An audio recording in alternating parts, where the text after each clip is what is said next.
Yuk temenin aku buat bikin orderan cookies hari ini. Oke, yang pertama kita bikin dulu adonan basahnya. Kalian tinggal campur semua bahan yang udah aku tulis. BTW ini santan sama susu cairnya aku jadiin satu ya, biar gak makan terlalu banyak tempat.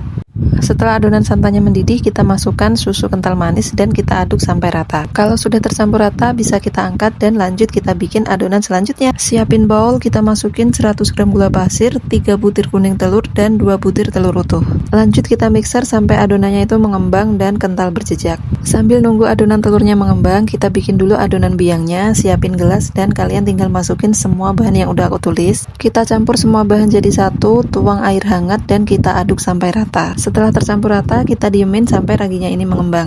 Dan ini adonan telur yang kita mixer sebelumnya ternyata udah mengembang. Kita bisa matikan mixer, lanjut kita masukin santan cair yang udah kita masak sebelumnya. Setelah santan kita masukkan, lanjut kita mixer lagi adonannya sampai tercampur rata. Kalau udah, kita bisa masukin tepung terigu yang sudah diayak. Ini kita masukinnya perlahan ya, sedikit demi sedikit sampai tepungnya habis. Setelah semua tepungnya masuk dan tercampur rata, kita matikan lagi mixernya dan kita masukin bahan biangnya. Bisa dilihat ini raginya udah mengembang sempurna, jadi siap untuk dimasukin ke adonan. Setelah raginya masuk, bisa kita mixer lagi adonannya, cukup sebentar aja cuma sampai semuanya tercampur rata. Setelah itu matikan lagi mixernya dan ini terakhir kita masukin butter yang sebelumnya udah kita cairkan. Dan lanjut kita mixer lagi sampai semua adonannya itu benar-benar tercampur rata. Memang ini stepnya agak panjang ya teman-teman, tapi percayalah hasil dari cookies ini tuh beneran enak, kalian wajib coba pokoknya. Oke, setelah semua adonan tercampur rata, kita angkat bowlnya dan kita aduk dulu pakai spatula. Setelah itu tutup bowlnya pakai plastik wrap seperti ini dan pastiin semua permukaannya itu benar-benar tertutup rapat. Setelah itu kita akan istirahatin adonannya selama kurang lebih 2 jam sampai adonannya itu mengembang 2 kali lipat. Dan ini dia penampakan adonannya setelah kita istirahatin 2 jam, dia udah mengembang dan ini kempes lagi karena aku angkat tadi ya. Lanjut kita aduk dan kita bersihin yang ada di samping-sampingnya ini. Ini ngaduknya sambil dikocok ya teman-teman, biar udara yang ada di dalam adonannya itu keluar. Lanjut kita panaskan cetakan cookies. Sebelumnya ini kita olesin pakai margarin ya, biar rasanya nanti lebih gurih. Selanjutnya tinggal kita tuang adonannya satu persatu. Ini sengaja ya, lubang cetakannya yang bagian pinggir itu emang sengaja nggak aku pakai, takutnya nanti apinya itu nggak merata, jadi cuma aku isi yang tengah aja. Selanjutnya sebagian ini mau aku kasih variasi rasa coklat, di sini cukup pakai meses aja, aku taburin di atasnya. Lanjut kita tutup cetakannya dan kita tunggu sampai cookiesnya mateng kurang lebih sekitar 5 menit. Nah, kalau permukaannya udah kering dan ngeset seperti ini, tandanya dia udah mateng. Dan kalau udah mateng bisa kita angkat satu persatu seperti ini. Dan ini dia hasil akhir cookiesnya setelah mateng. Ini tuh rasanya bener-bener enak. Teksturnya bener-bener super empuk dan lembut kayak perpaduan antara cookies sama cake. Pokoknya kalian wajib coba bikin dan jangan lupa tag aku.